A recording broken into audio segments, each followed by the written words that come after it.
एक बार तो नारद जी सोचने लगे कि भगवान कृष्ण तो है एक और इसकी पत्नियां हैं 16,108 और इसने सभी पत्नियों के लिए अलग अलग मकान बनवा करके दे रखे हैं, इनके पुत्र भी रह रहे हैं, लेकिन भगवान एक साथ में कैसे समय देते होंगे इनके लिए।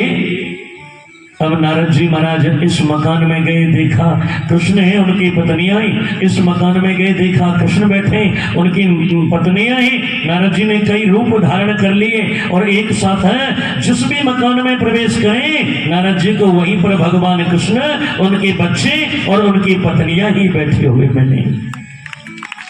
नारद जी तो असमंजस में थे, असमंजस दूर हो गया और नारद जी कहने लगे,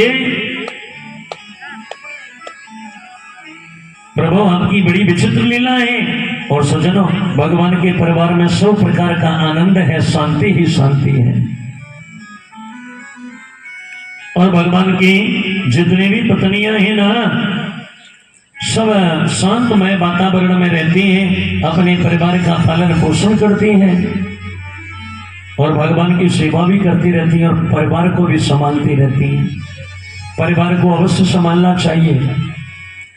मैंने देखा है आजकल जो बहनें लोग आजकल 9 देवी व्रत रहती है ना, 9 दिन तक तो वो देवी मैया को भोग लगाती है और घर में सासू जी की सेवा नहीं करती है।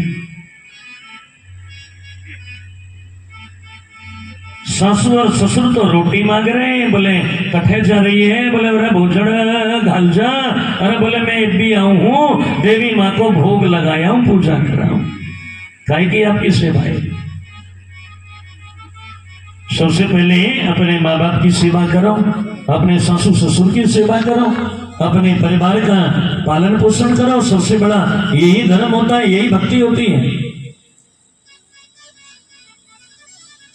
अब भगवान कृष्ण ने देखा कि मेरी जितनी भी रानियां हैं सब रानियां शांत रहती हैं, कोई रानी रूठती भी नहीं है। हाँ, एक रानी जरूर है जिसका नाम है सत्यभामा, जो बार बार रूठ करके बैठ जाती है, बार बार भगवान को मनाना पड़ता है। क्यों? क्योंकि सत्यभामा जो है ना सबसे ज्यादा दहेज लेके आई है, इसलिए बार बार रूठ के बैठती है और उसके नखरे भी उठाने पड़ते हैं भगवान को।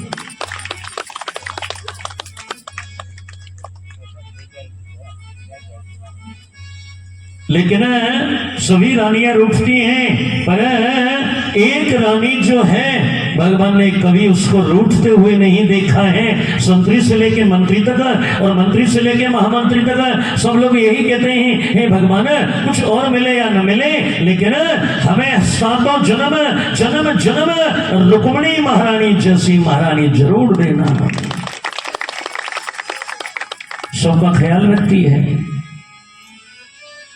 कोई दुखी तो नहीं है, कोई राज्य के अंदर परेशान तो नहीं है, कोई भूखा तो नहीं सो रहा है, कोई बेचारा किसी बीमार आदमी तो नहीं है, सब देखती रहती है। लेकिन भगवान ने देखा कि कभी तो सत्यभामा रूठ रही है, कभी सत्या रूठ रही है, लेकिन आज तक मैंने कभी रुक्मिणी जी को रूठते ही नहीं देखा है। भगवान कहने लगे कम से कम ये तो पता लगना चाहिए कि जब रुक्मिणी को क्रोध आवे ना तो ये तो होना चाहिए कि इसका चेहरा कैसा लगेगा क्रोध में।